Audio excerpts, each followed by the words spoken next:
Well,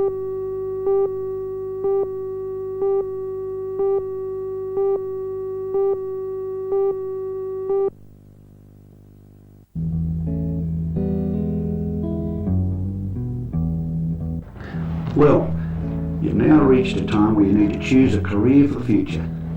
You need to look for a job that's rewarding and one that helps you meet your own personal ambitions. In the Soil Conservation Service, I'm sure we have positions that will allow you to do just that. Let me tell you a little bit about what the Soil Conservation Service is all about. First of all, the Soil Conservation Service works to protect the soil resources of New South Wales from the ravages of erosion caused by wind and water. It is responsible for the development and implementation of soil conservation measures throughout the state. Soil and its fertility can only be maintained by the application of wise land use principles, which require the use of land for the purpose for which it is most capably suited, the application of efficient, safe agricultural practices to sustain production, the management of the land to ensure its long-term stability, bringing soil erosion under control and protecting land from erosion by conservation-based land management practices. In addition to gaining recognised training in a rapidly developing environmental science, soil conservationists also acquire a wide variety of special skills and techniques in the field of soil conservation. As well as these officers, the service also has experienced staff responsible for farm water management.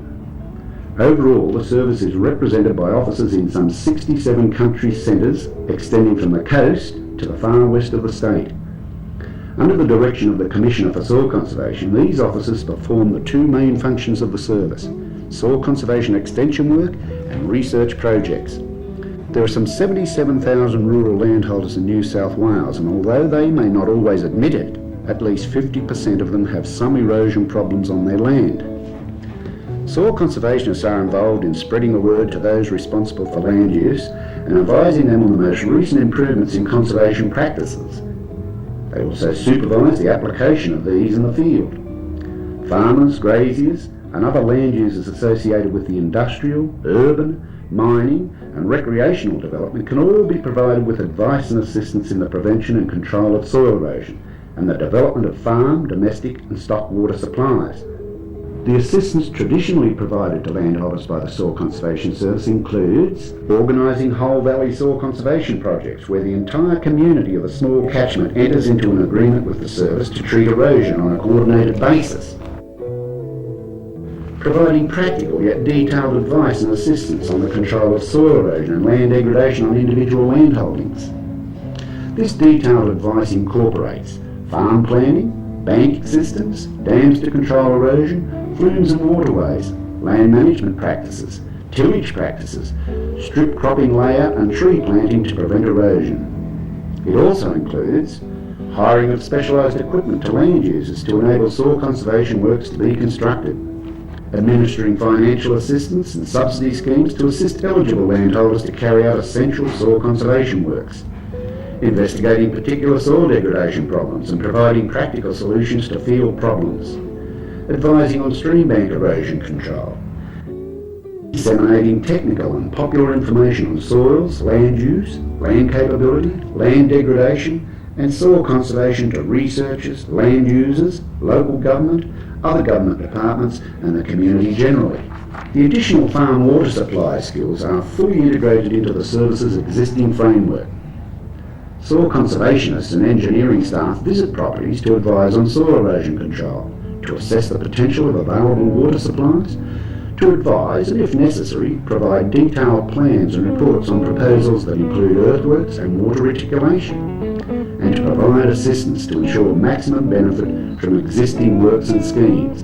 Activities which the service undertakes in the field of water conservation include the following: assessment of opportunities for the development of the water resources of a farm.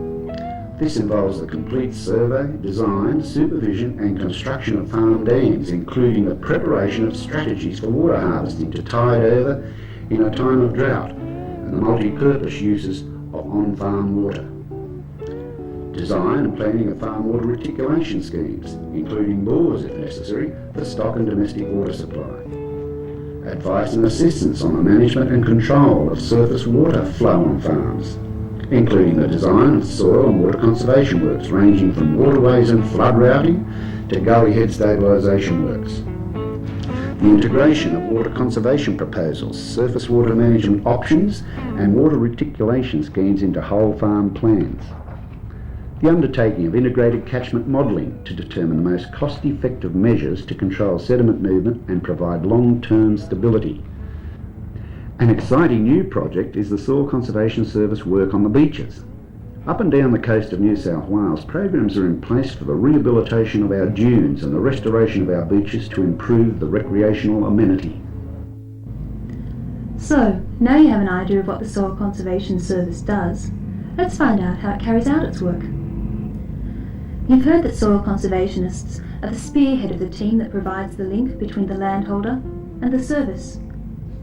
As part of the team under the control of the soil conservationist, the field supervisor is required to supervise and direct the field staff, as well as oversee the maintenance and operation of soil conservation earth-moving equipment.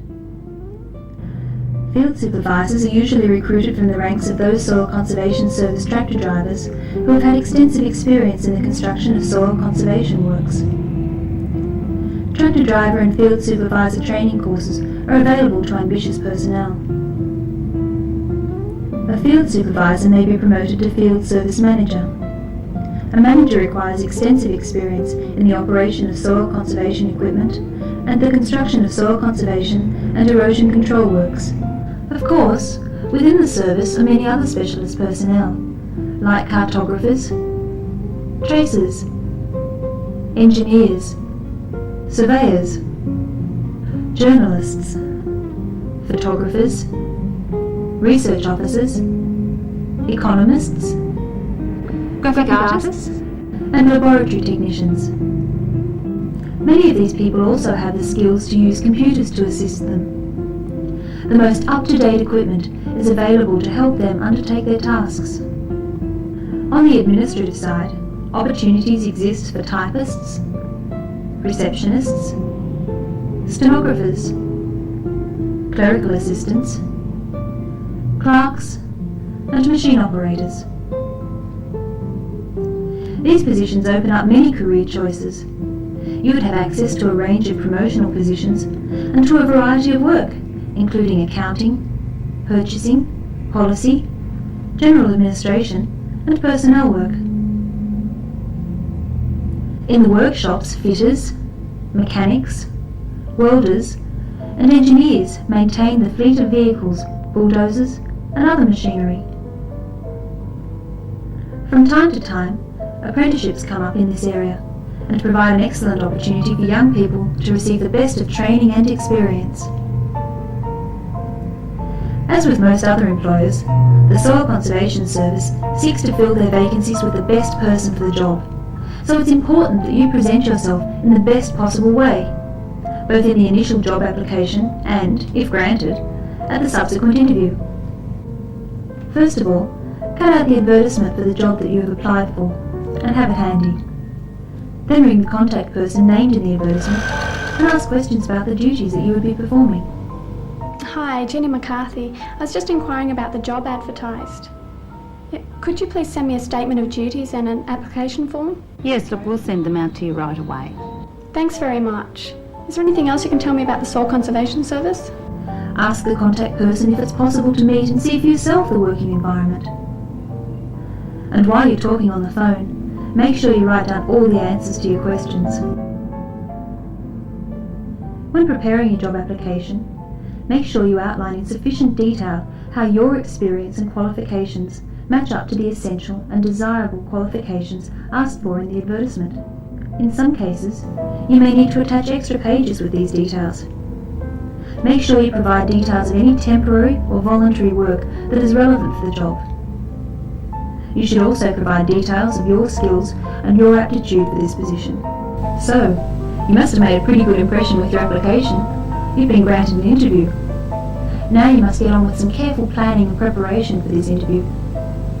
At the interview itself, try to feel self-confident. Dress suitably and take extra care with your grooming, but make sure you feel relaxed and comfortable. While preparing, it is very important for you to know how great your qualifications are how relevant your work experience is.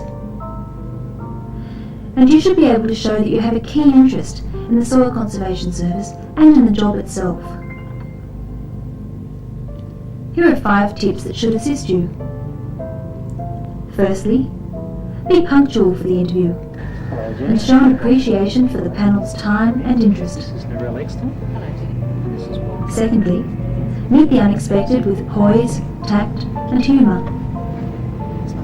Well, Jenny, you're here for the Make sure you follow the lead of the interviewer. Listen carefully to the questions. If you don't understand a question, ask the panel. Could you please rephrase the question? If you're not sure whether your answers are sufficient, ask the panel if they want more details. Finally, bring originals of documents to the interview. For example, qualifications, driver's license, references, samples of work that you have been involved in, and particularly for tractor drivers, bring before and after photos of the work you've done. Try to present yourself as keen and interested. Remember, the interviewing panel has a responsibility to employ people who want to work. Understand that they're not trying to trick you. They're just trying to find out whether you're the best person for the job. They will also have wanted to know why you're interested in working in the service and why you've chosen that particular job. The panel will make their decision based on the information they've received from each applicant during the interviews. Watch the papers in the State Government Appointments section, and you will find vacancies that come up from time to time in the Soil Conservation Service of New South Wales. Good luck in your job search, because one day the Soil Conservation Service may need your skills.